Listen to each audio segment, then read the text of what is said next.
Katie Wilson and you're watching A News. Now, let's take a look at today's top stories. Moscow and Kyiv are reviewing new US-backed peace proposals with further talks expected. Pope Leo visits Turkish President Recep Tayyip Erdogan on his first official trip abroad. And the death toll from Hong Kong's high-rise fire has risen to 128, with many still missing.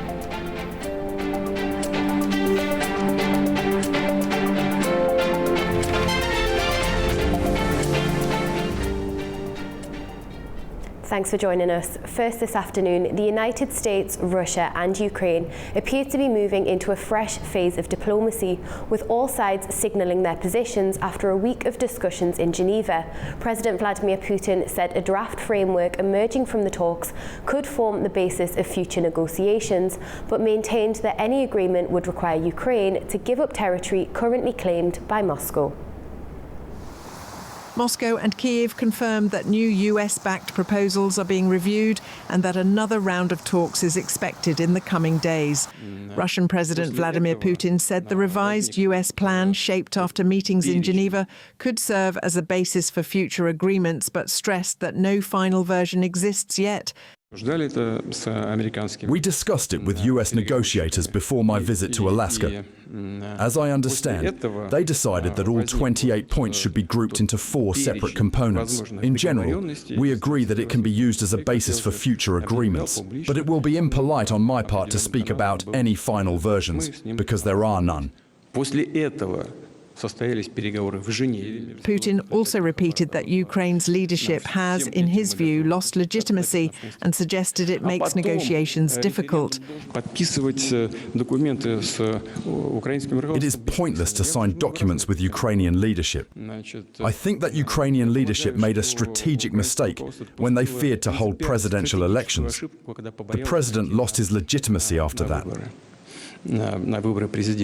He added that the status of Crimea and Donbass remains one of the key issues in discussions with the United States. Meanwhile, in Kyiv, President Volodymyr Zelensky said Ukrainian and US delegations will keep working on the Geneva framework and confirmed further high-level talks next week. Our team, together with American representatives this week, will continue to push forward the points that we worked out as a result of talks in Geneva to shape them so that we reach the path to peace and security guarantees. Next week, not only our delegations will have important talks, but also myself. We are preparing a firm ground for such talks. Ukraine will stand on both its feet and will do so always. Ukrainian president also said sanctions pressure on Moscow must continue. If Putin doesn't want to stop the sanctions, they shouldn't stop. Priorities are clear: to hit Russian oil, their technological aptitude, their finances, their assets, which are working for the Russian war machine.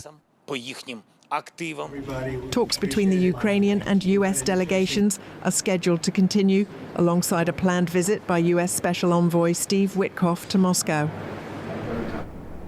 Well, beyond the diplomatic efforts to end the war in Ukraine, Russia is now facing a surge in drone strikes targeting its energy infrastructure. Recent Ukrainian attacks have sparked fires and disrupted operations at several key refineries and ports. Here's more. Ukraine has ramped up attacks on Russian energy and oil facilities throughout 2025, targeting sites deep inside Russia. Ukrainian drones have repeatedly struck refineries, oil depots, gas plants and related infrastructure. I spoke with Commander-in-Chief of Ukrainian Army Oleksandr Syrsky, in particular, about our long-range strike capabilities. There is an increase in both the distance and the accuracy of our long-range sanctions against Russia. In fact, every day or every other day, there are strikes on Russian oil refining, and this works to bring Russia back to reality. The most frequently targeted locations have been Krasnodar, Novorossiysk, Kursk and Crimea. Fires, explosions and operational suspensions have been reported at these locations, though casualties have generally been low. The attacks have affected both civilian and military-linked infrastructure. including gas processing plants, fuel warehouses, and military airfields. Video and satellite images shared on social media and by authorities show plumes of smoke, flames, and emergency crews responding to the incidents. Some strikes, like those on Novorossiysk, Russia's major Black Sea oil port, caused temporary suspensions of exports, highlighting the strategic impact of Ukraine's campaign. Russian officials have reported many drones being destroyed, though Ukraine continues to target key energy nodes due to their role in supporting Moscow's war effort. Experts say these attacks mark a sustained campaign to disrupt Russian energy supplies and logistics, while demonstrating Ukraine's growing reach and precision with drone operations deep inside Russian territory. Hungary's Prime Minister Viktor Orban is set to visit Moscow today in a move watched closely by Western capitals. Analysts say the trip could signal shifting alliances in Eastern Europe's geopolitical landscape. Pablo Gutierrez reports from Budapest. Local media say the aim of such a visit would be to push for a path out of the conflict between Russia and Ukraine. Viktor Orban has been urging support for the Trump administration's proposed peace plan for Ukraine. He has also called on the European Union to open direct talks with Moscow on the issue. In Brussels, Orban is seen as Russian President Vladimir Putin's closest ally inside the EU, adding pressure to an already strained relationship. Many European Union leaders are deeply skeptical that President Putin is serious about pursuing peace. Meanwhile, Orban spent Thursday far away from the Hungarian capital. The Prime Minister traveled to Serbia to meet President Alexander Vučić. The two leaders reviewed energy cooperation and the flow of Russian gas that reaches Hungary through Serbian territory. For both governments, this corridor is a key part of their strategic ties and central to the region's energy security. Now, Serbia serves as a vital transit route for the supply of Hungary, which it relies during the wintertime. Now, these meetings are frequent and shape much of the bilateral agenda. The European Union is watching Viktor Orban's moves, weighing the political impact of a visit to the Kremlin during tension over the future of Ukraine and the peace plan now on the table. And this could deepen the divide between Brussels and Budapest over how to handle the war. In Budapest, Pablo Gutierrez, A News. To other news now, and France has announced a new voluntary military service plan, becoming the latest country to try to beef up its armed forces as the war in Ukraine continues. Ross Cullen reports.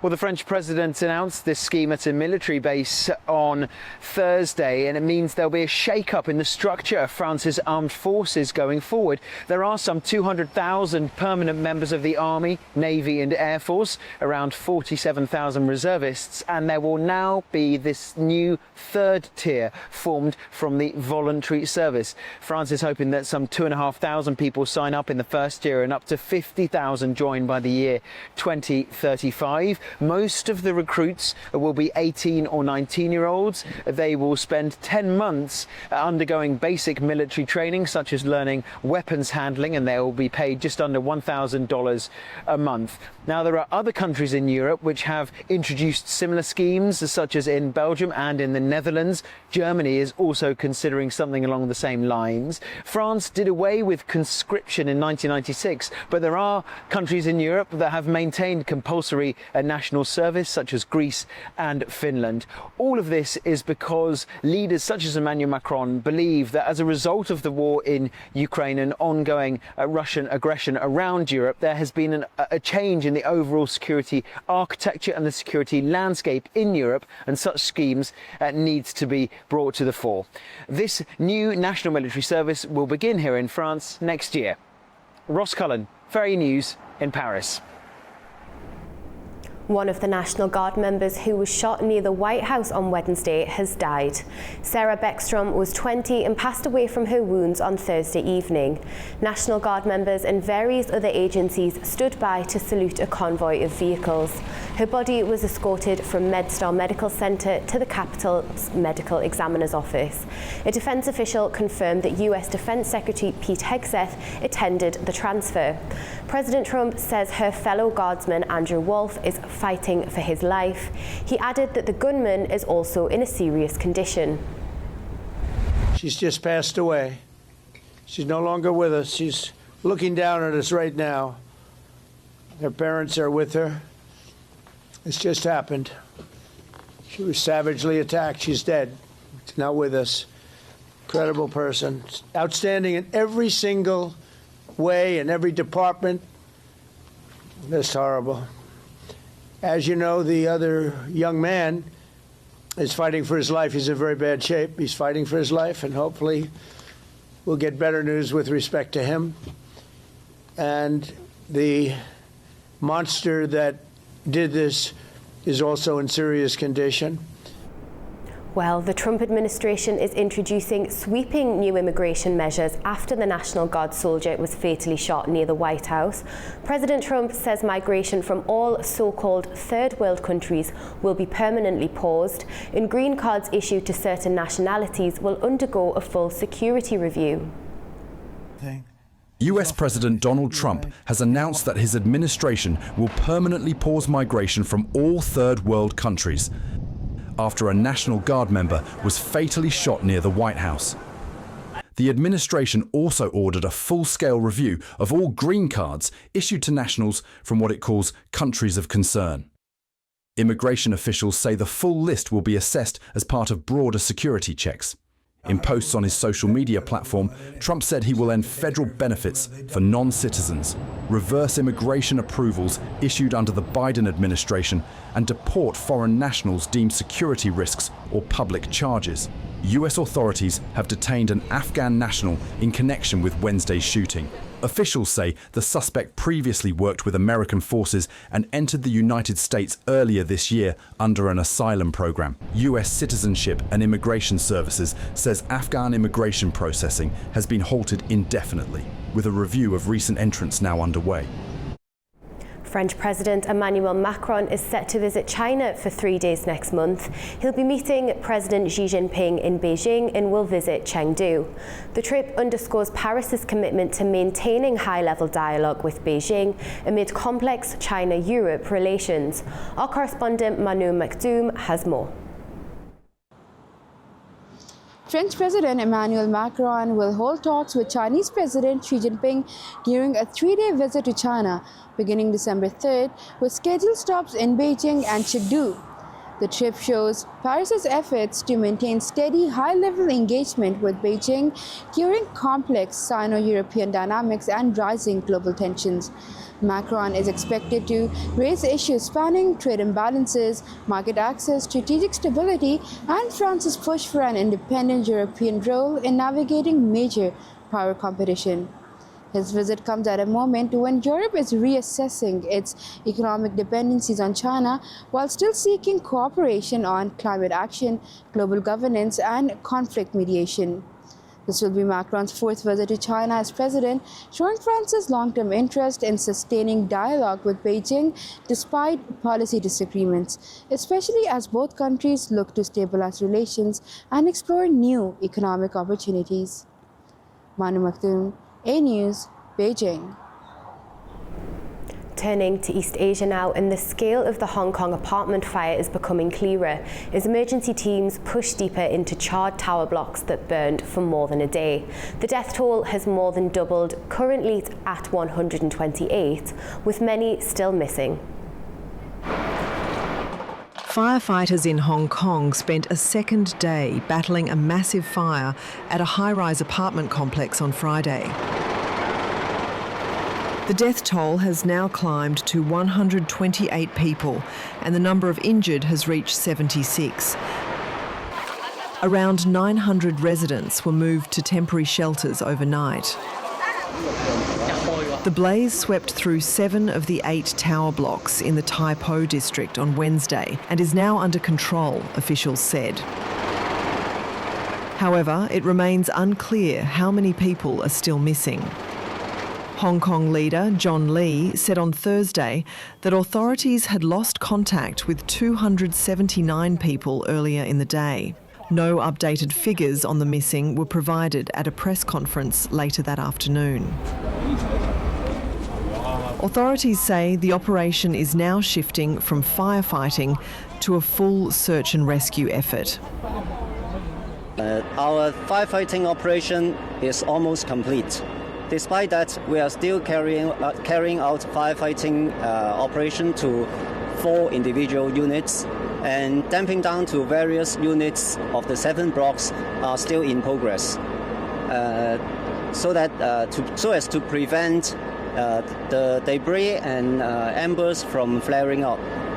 What's next is the search and rescue operation. We will conduct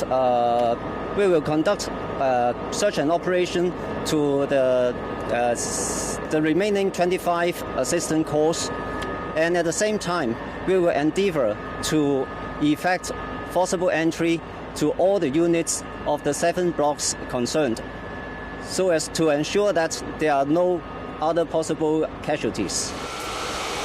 Meanwhile, attention is turning to how the disaster began.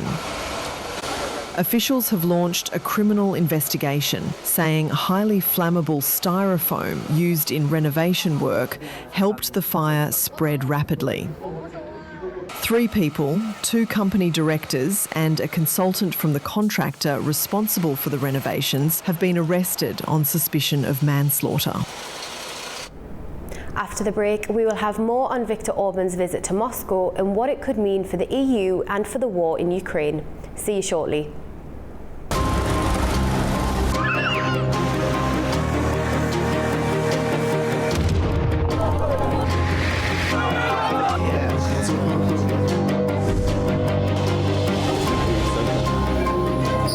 Well, hello and welcome to Primetime. What a show we've got lined up for you.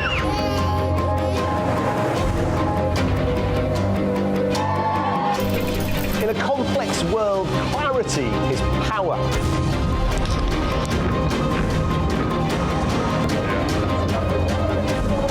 Two hours live, diplomacy dissected in a spin-free environment.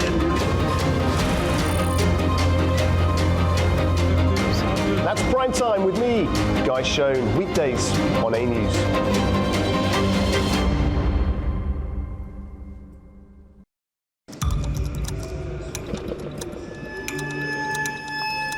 Inside Politics delves deeply into the heart of global issues shaping our world today.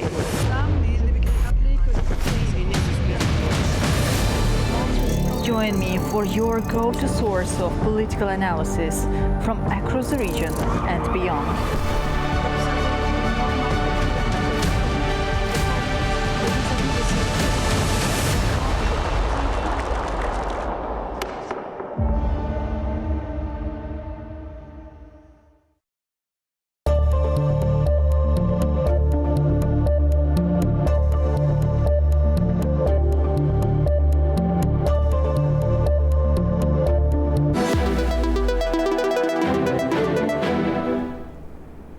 Welcome back to A News.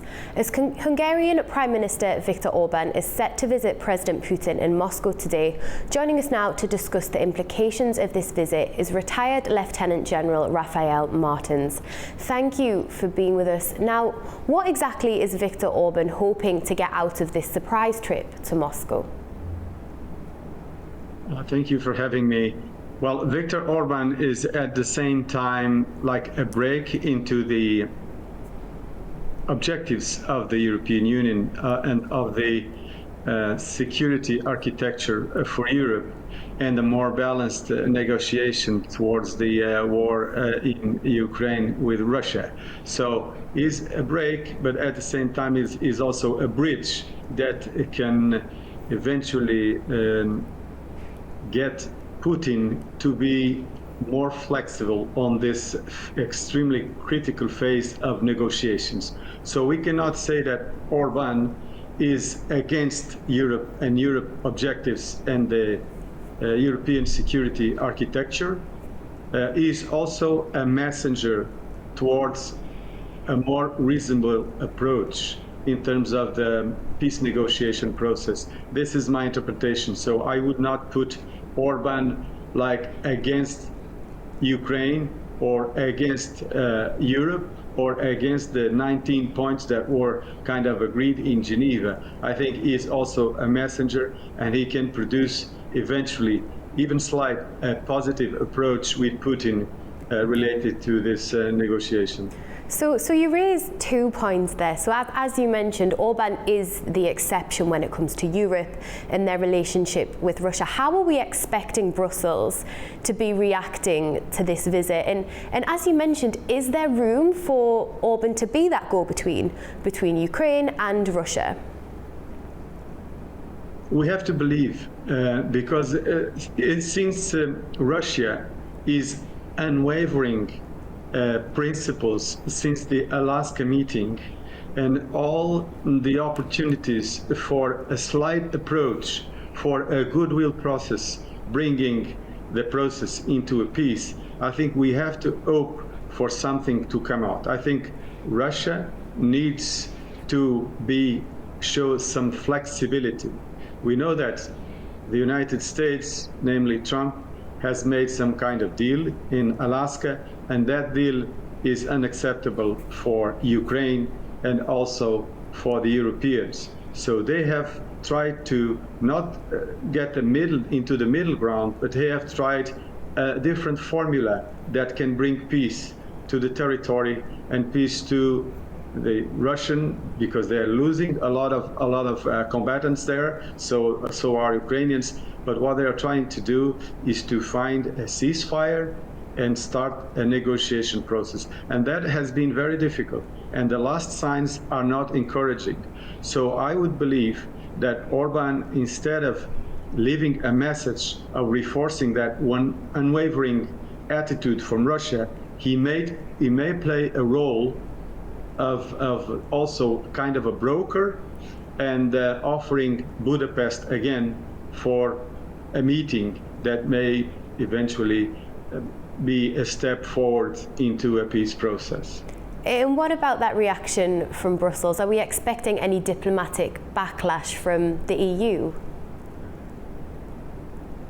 Well, the media, I think not only the media, but the opinions are not very favorable towards Orban. But we have to be practical in these approaches. So I think there will be backlash. We will have people voicing their discontent for Orban being closer more to the Putin demands than towards the European demands and Ukrainian demands. But the reality is we have to be pragmatic. We have to try this recipe. If it doesn't work, I think the international community and the diplomatic agents and the political agents, they will have to keep on finding new solutions and be flexible to avoid the war from continuing to actually to kill people and destroy property and threatening the European geography with a war that may escalate. I think that this war and this conflict, if tensions keep on building, it may escalate. And I think that it's not on the interests of the political leaders or the European leaders or even in the international community.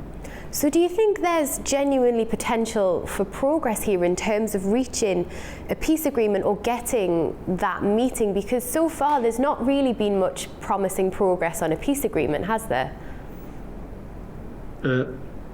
I don't see very concrete signs. What we know is that since Alaska, and then October, Miami, and then Geneva, and then even further, the Abu Dhabi meetings, there is low traction on finding a common ground towards a solution.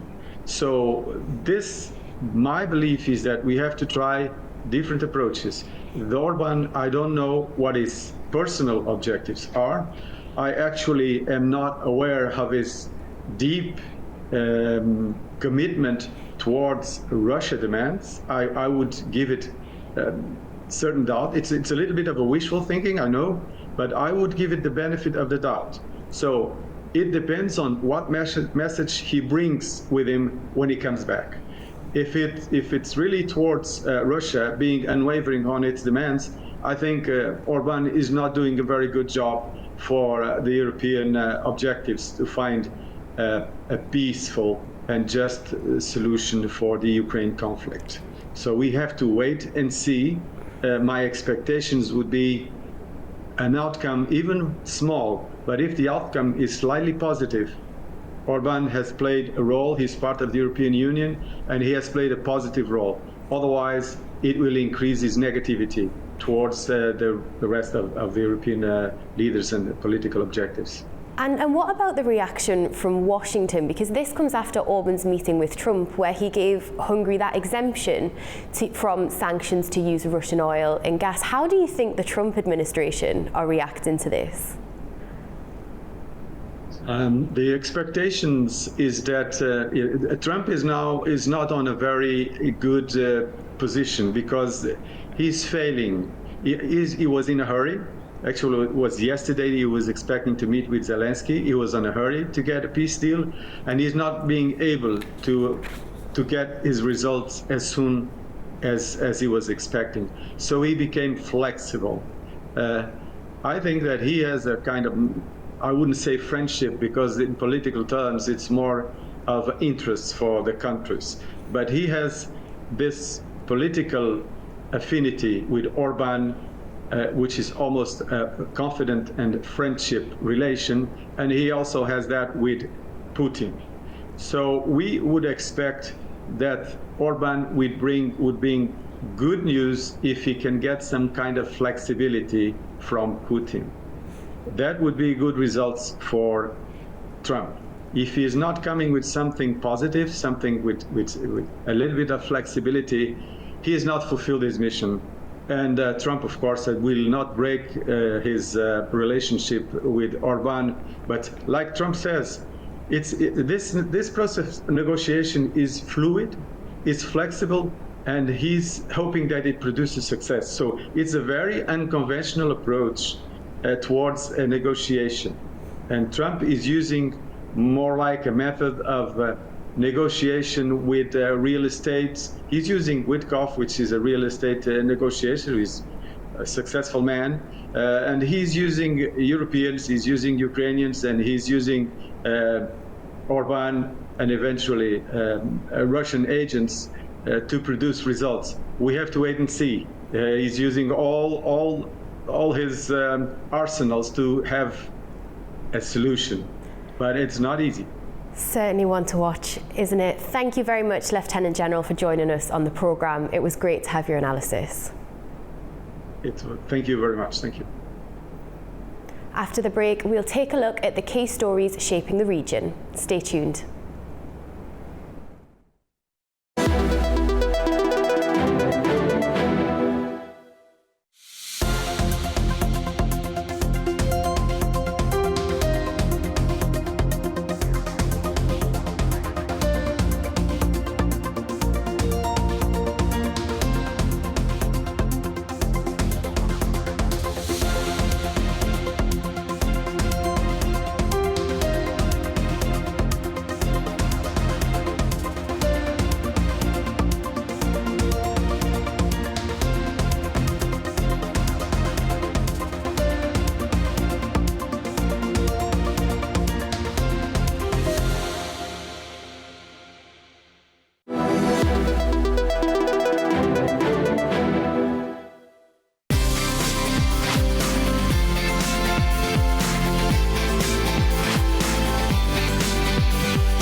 Welcome back to A News. Now let's take a closer look at the key stories shaping the region.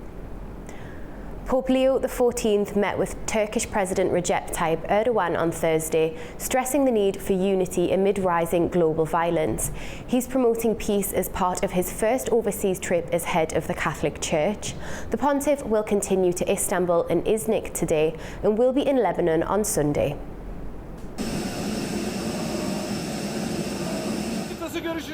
Pope Leo XIV lamented during his first trip outside Italy as Catholic leader on Thursday in Turkey that the world was seeing an unusual number of bloody conflicts.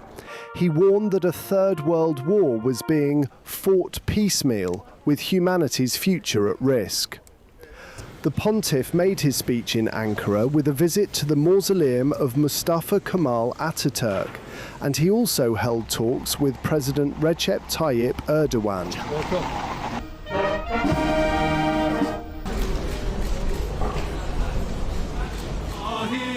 He said that the world was experiencing a heightened level of conflict on the global level, fueled by prevailing strategies of economic and military power. Human families should instead be facing together today, namely peace, the fight against hunger and poverty, health and education, and the protection of creation. The Holy See, with only its spiritual and moral strength, wishes to cooperate with all nations that have at heart the integral development of each and every person. Let us walk together then in truth and in friendship, humbly trusting in the help of God. Erdogan said that rising violence and conflicts around the world pose a threat to peace, and that the Pope's calls for dialogue could contribute to a diplomatic resolution of the Russia-Ukraine war.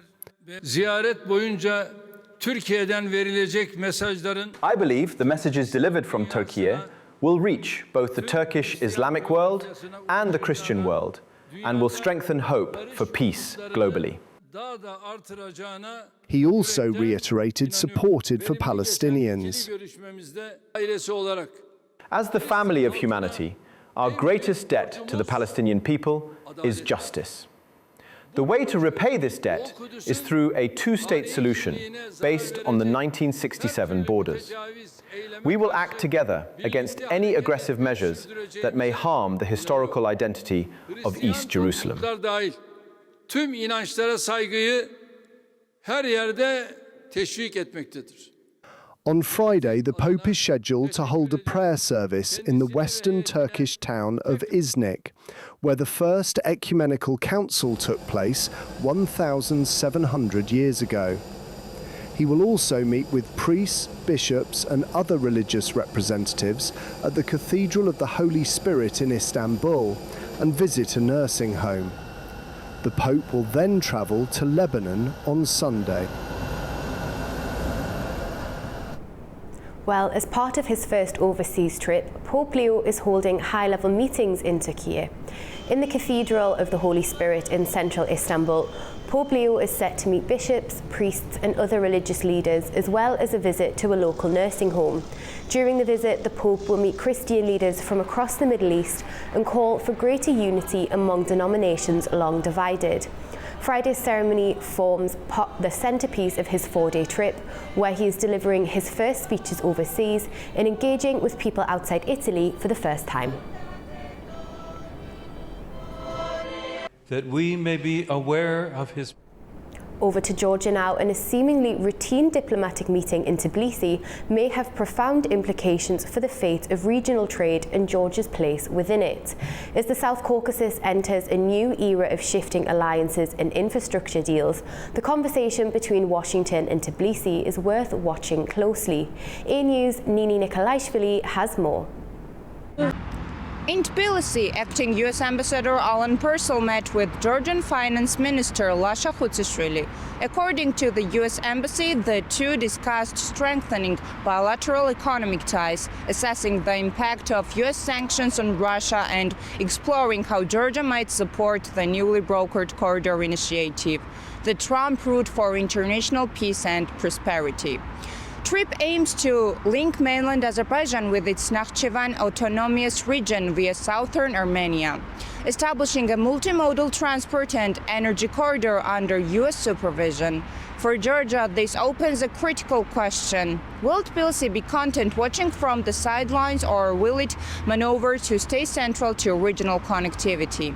Until now, Georgia has been a cornerstone of the so-called Middle Corridor, serving as a vital transit and logistics hub between Asia and Europe.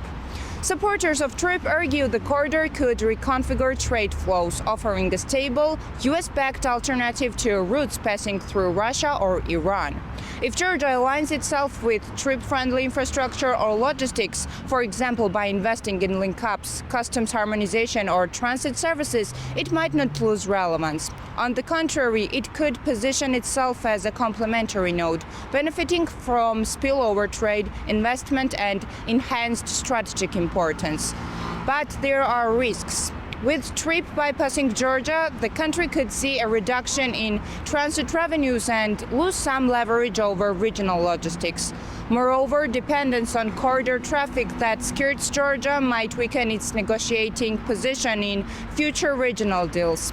Finally, the geopolitics around TRIP are shifting, with growing Western influence in the South Caucasus and diminishing control by traditional powers such as Russia and Iran. As of now, Georgia has no formal role in TRIP. That makes this meeting significant. It might be Tbilisi's first step in deciding whether to adapt or risk being sidelined. Nini Nikolashvili, Tbilisi, A News. Japan is preparing to host a landmark summit with the leaders of Central Asia, aiming to strengthen economic ties and cooperation in a rapidly changing geopolitical landscape.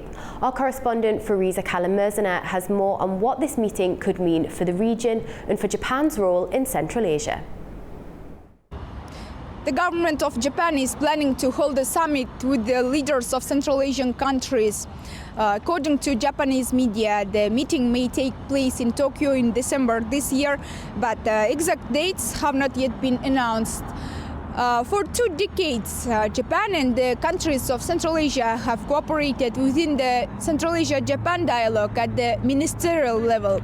The upcoming summit will become the first ever meeting of leaders in an expanded format. Japanese media note that the states of the region maintain close ties with Russia and in recent years have intensified cooperation with China. And against this backdrop, Tokyo is seeking to strengthen its own engagement with countries that have significant natural resources. According to Japanese reports, Prime Minister Sanae Takaichi views the planned summit as an opportunity to broaden cooperation and enhance economic security. The summit was previously expected to take place in August last year in Kazakhstan to mark the 20th anniversary of the Central Asia-Japan dialogue. However, the visit of the Japanese delegation was cancelled following warnings of a possible powerful earthquake. Experts say that the initiative had indeed lacked additional momentum. Regional leaders held differing views on foreign policy priorities, and Japan's long period of economic stagnation limited its ability to pursue an active foreign investment policy. However, following Russia's military actions in Ukraine in February 2022 and the resulting escalation of the wider crisis, Japan and the countries of Central Asia found a pressing need to strengthen cooperation. Many Japanese companies began exiting the Russian market and shifting their focus towards Central Asia, creating new economic dynamics and forcing Tokyo to study the region anew. At the same time, the Central Asian states themselves started acting with a more unified voice.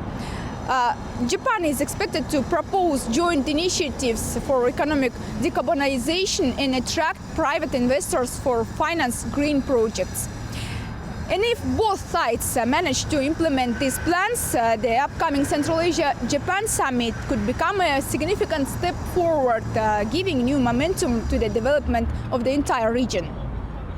Fariza Kalamirzana, Almaty, A News. It's time for a short break now. Stay with us. Welcome to A News Unfiltered News and analysis from the region and beyond. From Washington to Beijing, Tehran to Kabul, to Tbilisi to Tashkent. Challenges. Today is the third. We're with you 24/7, taking you live to the front lines of the day's biggest stories. Welcome to Gabala. Hi, Candy. One important note to fear. I'm here. Azerbaijan and Armenia. We're recording on the 8th of November.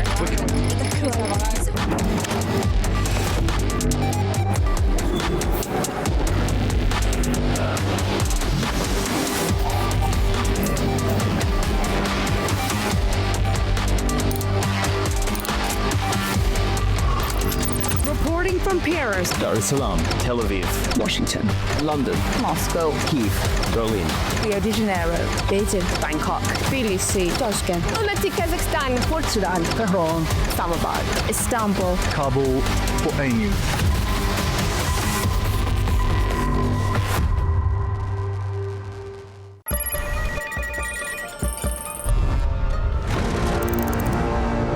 On World Business, we meet the boardroom leaders making market-moving decisions. And find out how leaders are dealing with continuous technological disruption.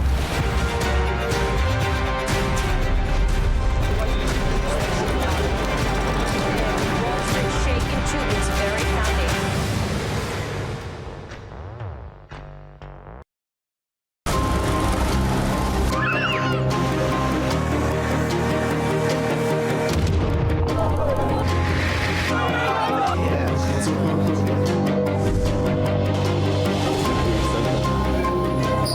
Well, hello and welcome to Primetime. What a show we've got lined up for you.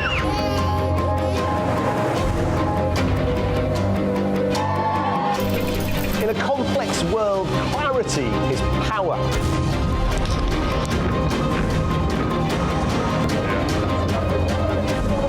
Two hours live, diplomacy dissected in a spin-free environment.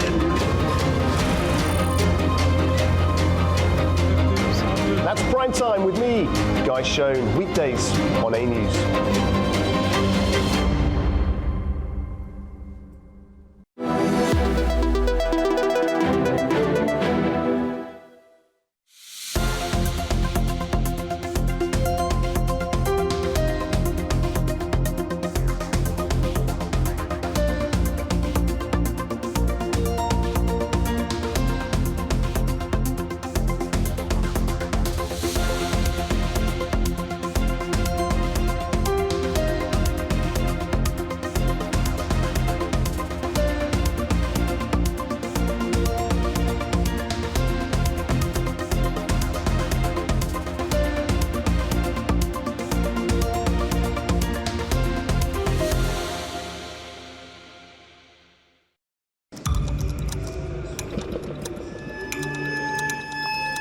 Inside Politics delves deeply into the heart of global issues shaping our world today.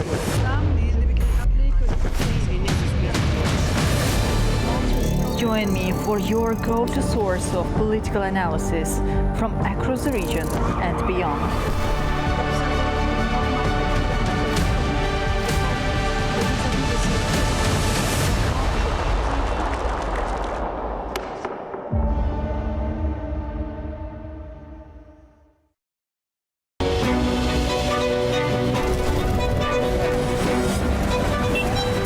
Said the world never sleeps, but who's ready to wake you up with all you need to know about what is happening across the globe and in the region?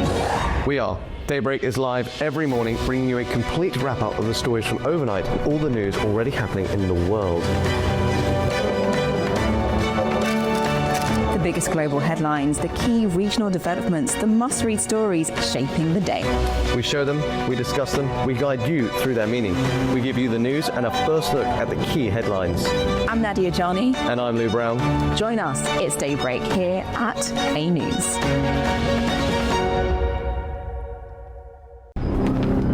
Welcome to A News, unfiltered news and analysis from the region and beyond. From Washington to Beijing, Tehran to Kabul, to Tbilisi to Tashkent. Hello, I'm Jay. Challenges. Today is the third. We're with you 24/7, taking you live to the front lines of the day's biggest stories. Welcome to Gabon. Hi, Candy. One important note. To Fierce. I'm here. Azerbaijan and Armenia. Hello, we are recording on the 8th of November.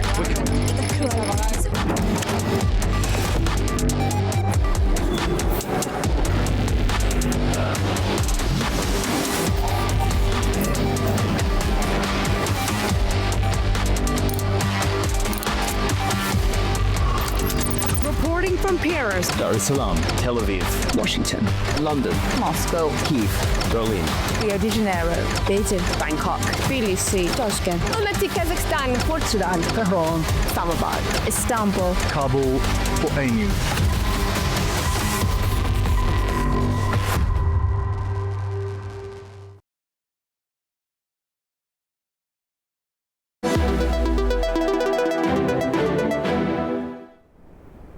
Welcome back to A News.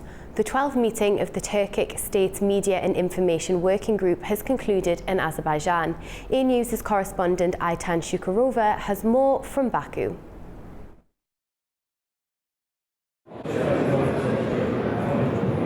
Representatives from member countries are gathered to strengthen media cooperation, enhance information security, and shape a unified communication landscape across the Turkic world. Cooperation within the Turkic world in general, on a multilateral level, and also on the scope of bilateral relations, it is very important, and that is a priority direction of cooperation. So in this sense, today's meeting is a very good illustrative example of how Azerbaijan, what attention Azerbaijan pays on the cooperation within the OTS. We are adopting an action plan for 2026, which is consisting of certain programs and projects in the field of media sector, with particular attention to cooperation among news agencies and national TV institutions. Following the opening addresses, participants review the current implementation of the 2025 action plan, begin refining the framework for 2026, and continue discussions around the draft communique for the upcoming ministerial meeting. Çok iyi bir medya ekosistemi kurabilirsiniz. You can build a stronger ecosystem and a more professional media landscape, but today larger geopolitical forces also play a defining role. We have entered a phase where astropolitical dynamics are increasingly influential and extremely powerful.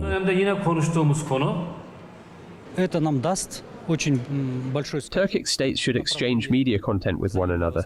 We have already signed several cooperation agreements, which marks a significant step forward for all of us. We look forward to sharing experiences and resources.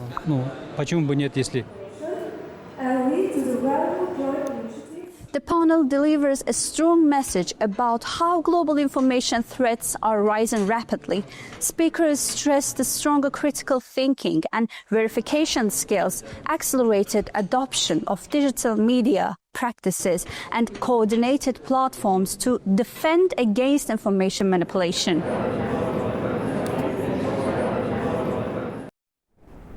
As Pope Leo XIV's 6-day visit to Turkey in Lebanon gets underway, the Pope is expected in Beirut just days after Israeli strikes on the Lebanese capital.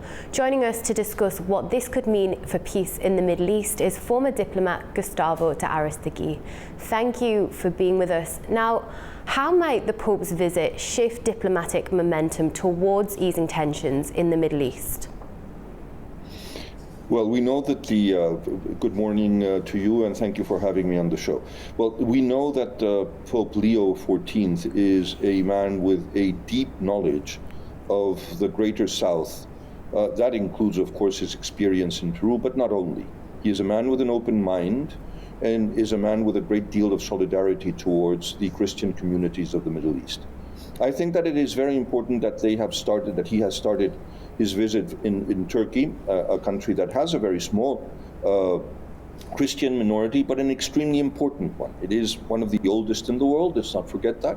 And not only is it one of the oldest in the world, it is one that has a very deep spiritual and ecumenic significance. The Christian community in Turkey has never had any real problems. Even under the present government, the Christian community has a great deal of influence. And it is very symbolic. I mean, not only is he going to be commemorating the 1700 anniversary of the Concilium of Nicaea, which is the turning point of the Christian community of the world in the history of Christianity. But beyond the strictly spiritual side, there is a deeply diplomatic and geopolitical significance to this trip. Turkey is a main player in the Near East, a main player in Central Asia, a main player in trying to stabilize the situation in a region that has been riddled and destroyed by civil war, terrorism, confrontation, and proxy wars.